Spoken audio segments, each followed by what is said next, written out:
Okay, folks, this is not going to be a high quality video because I'm using my phone instead of my webcam in front of the computer. But anyway, I think it's good enough quality to get the message across.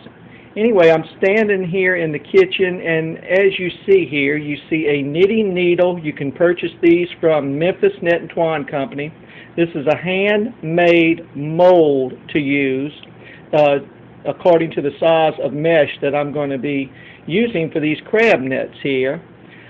Let's see here. I just dropped one on the floor, and this one here is this is one crab net that I have. I know it looks exceedingly long here, but actually I think I've got 16 rows knitted on this crab net. That's what I usually knit them. I usually knit them 16 rows of meshes for a crab net.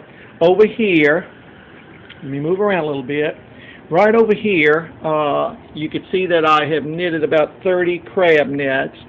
And this is bonded nylon. This is not the cotton twine kind that you buy at Walmart that next year you're going to have to replace probably.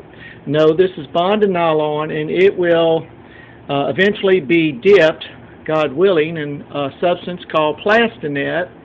The green Plastinet that I purchased from Memphis Net and Twine Company.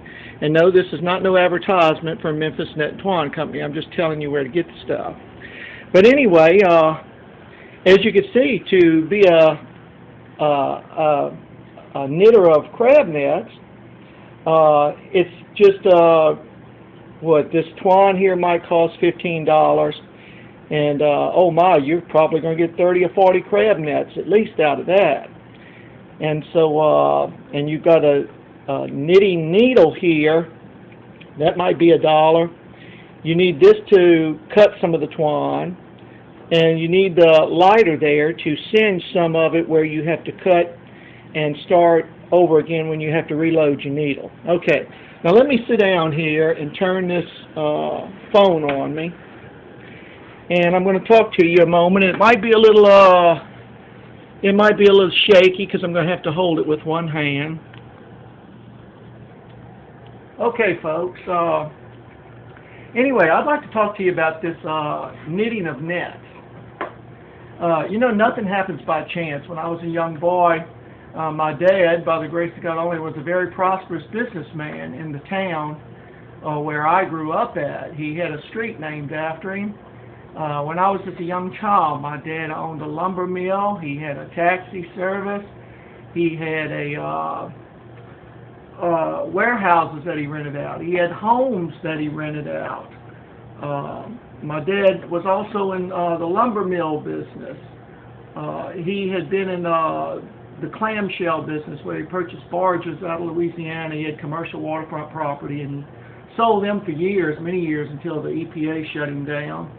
And shut everybody down. Now you have to use, down south here, you have to use limestone instead of the pretty clamshells. And I know I'm digressing a little bit, but I'm just letting you know, give you a little background. To back up that statement, nothing happens by chance in life. It's like whatever's meant for you, that knowledge is going to be put in your way somewhere along the line in your life. Well, when I was a child, I went in one of the warehouses that Dad had leased out to the liquor companies. Yes, I'm not for liquor, but my dad was my dad. He was a businessman, and he didn't care what you put in those warehouses.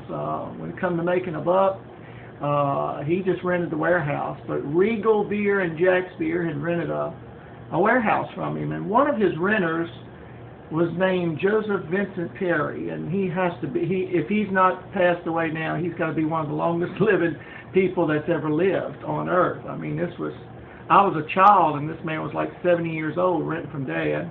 He went back to Portugal, and he left his stuff in the top of one of the warehouses. Well, when I was a kid, I went in the warehouse, and I happened to go up those stairs, and I was in the loft, and I looked through that stuff, not that that was right to do, but I was a kid, inquisitive, and I found an aluminum knitting needle. Now, this was like, oh my, this was over 50 years ago. I'm 60 years old, almost 61. So I was just a kid when this took place, and then Dad happened to rent to a fisherman. and I found that knitting needle, and I went over to the rental one day, and I asked the man, Mr. McCain, I'd like to know how to knit crab nets. Could you show me? So I was just a young child when I was taught this craft here. And later on in years, I'd meet another fisherman when I was working for the highway department after I had my back surgery, and I left welding for a few years so it could heal up good.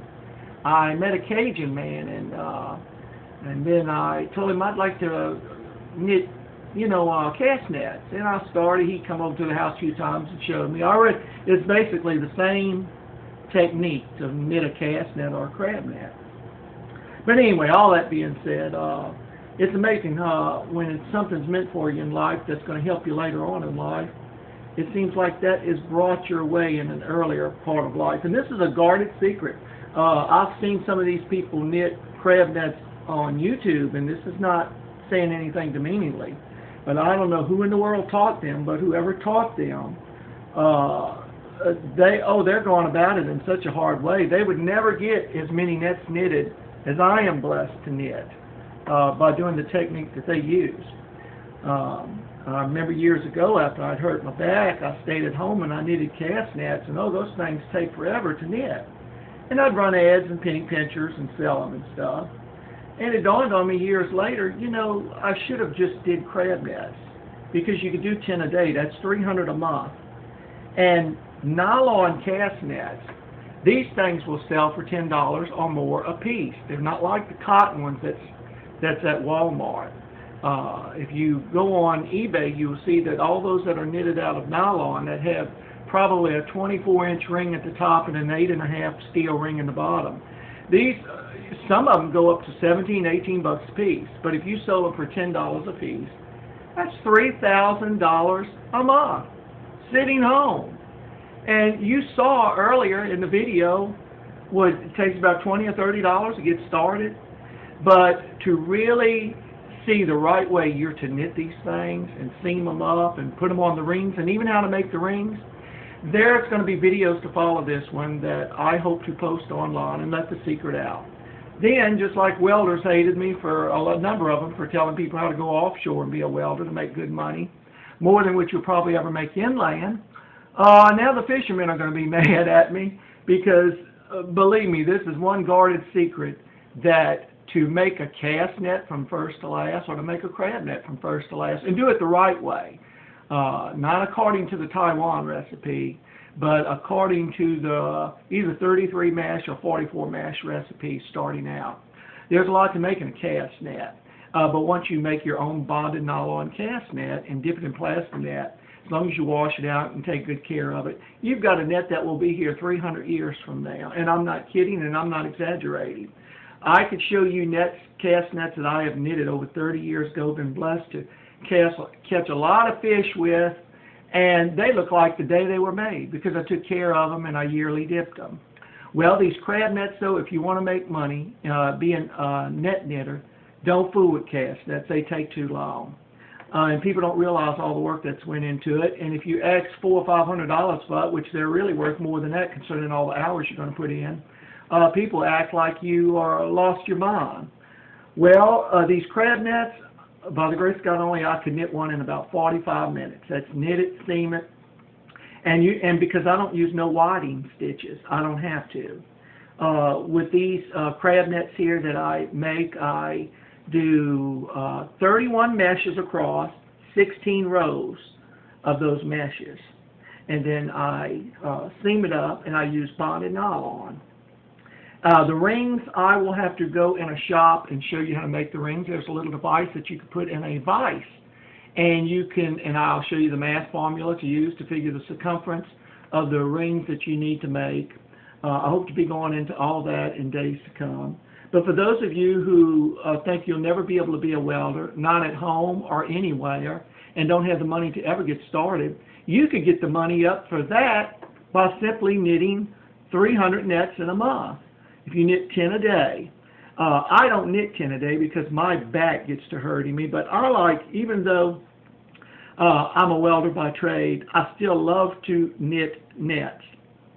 And if you just wanted to knit yourself 100 of them, And if you lived on one of the coastal areas like I do, and just use them to crab and boil the crabs and sell the meat. So there's a lot of money to be made just sitting home knitting crab nets. Now, mostly everybody watching me can live off of $3,000 a month. You can sell these on eBay. You don't have to live in a coastal town. Or you can contact some net companies here along the Gulf Coast and tell them that you are knitting these nets and that you would like to sell it to them wholesale for like $8 a piece, and that you'll ship them in bundles up on their payment, and they will turn around and make a quick profit off what you knitted, maybe up in New York or out in the desert in Arizona. But if you do live in the coastal regions, oh my, you could set up a flea market stand right on the side of the road and sell them, because a lot of the crab industry, crab meat, is a delicacy down here on the Gulf Coast and in coastal areas. So there's money to be made in the crab industry in many ways, but for those of you who want to sit home, it doesn't matter if you're 80 or 90 years old, and knit these crab nets, you could do that for a living. Try to do 100 a month. If you just did 50 a month, that's $1,500. And so anyway, folks, you've seen, this is just an introductory video to knitting crab nets. It's probably going to be a few more days before I get set up again, and I'll do it in segments in a way to where you'll see how to start the net, how to continue the net, and how to seam the net. And then I'll have to, my last few videos will be how to make the steel rings, unless you can buy them somewhere. But if you can't find them somewhere, how to make them yourself. And guess what? You'll be a crab net knitter. And a lot of fishermen who do this for a living, I say a lot, there's really very few. Even here on the Gulf Coast, you might find 1 or 2 ads where you can buy a hand-knitted cast net. And usually people who suffer from an infirmity or have become impaired with an infirmity, who can't work in the workforce anymore, they love sitting home doing this in quietness and listening to music or the Bible on tape, or if you're a rocker and roller, you might want to listen to your rock and roll music while you just sit home and knit these nets. And you're in quietness, you're in peace, and you're making a living, you're making money. And guess what? Only about $30 will get you started in this business. And then once you sell a few months worth, $3,000–6,000 or so, if you can do the 100 a month, that's $30,000 a month. Guess what? You got money to invest in other things and start up with other things. So yes, and believe me, there'll be a lot of people in the fishing industry that's going to hone in to this video, and they're going to want to learn how to do this themselves, because they're tired of paying other people who do know it how to knit these crab nets. They're tired of paying them when they could do it themselves at home and cut the cost quite a bit. And there's a great profit margin. It probably costs you $1, if that much, of the nylon that's off that roll that you've seen in the beginning of this video. It probably costs you $1 to knit that net with the twine, and it's really not that much. It will cost you a little bit probably to dip each one. You're looking at about maybe 10 or 15 cents. But you got to buy that net dip by the gallon. Well, now they sell it by 5-gallon lots, but here on the coast you can go to a knitting shop, and there's very few. And I think they employ some of the Vietnamese to do it, basically. It seems like we're living in a society where most people are just impatient. They can't sit still long enough to do anything. But anyway, it's a dying art, and it's an art that many people who ever learn it never share with others, because it's a guarded secret. It's something that they can sit home in their latter years if they want, or at any time if they get hurt on the job and want to do something at home. It's something that they can still do at home and make money. Please look forward to the next few videos. This is probably going to take me about maybe 2 more videos to finish out. And those of you who jump on this is a very small investment. You could sit home and make money for the rest of your living life just knitting nets. And I want to thank all of you who send me emails, just thanking me so much about the Welder's Offshore Guide. This is not no selling ploy. I've had some of the best emails sent back to me from people who have purchased the Welder's Offshore Guide, because they learned in just a few minutes after reading 36 pages what most welders in their entire life will never know on how to get offshore, to be an offshore pipe welder. And do it without having to go back to school. So anyway, I thank all of you who have thanked me, and I thank God that He put it in my heart to want to share this information, because many people, and I've been on some jobs where welders would never share with anybody on how to do something because they're trying to make farming themselves, and they want the supervisor to see they know more than all the rest. And they let people falter and fumble that they see doing a job that they know how to do. It'd only take them 2 minutes to walk over there and tell a guy how to do it right. But no, they're not going to do that. But anyway, folks, I'm 60 years old. I don't care. I don't feel like I have anybody to compete with on anything. I just do what I can do. God meets my needs, and I'm thankful for that. But use the talents and gifts that God has blessed you with in life to help others as well as yourself. God bless you, folks. I love all of you. Please pray for me. God bless you.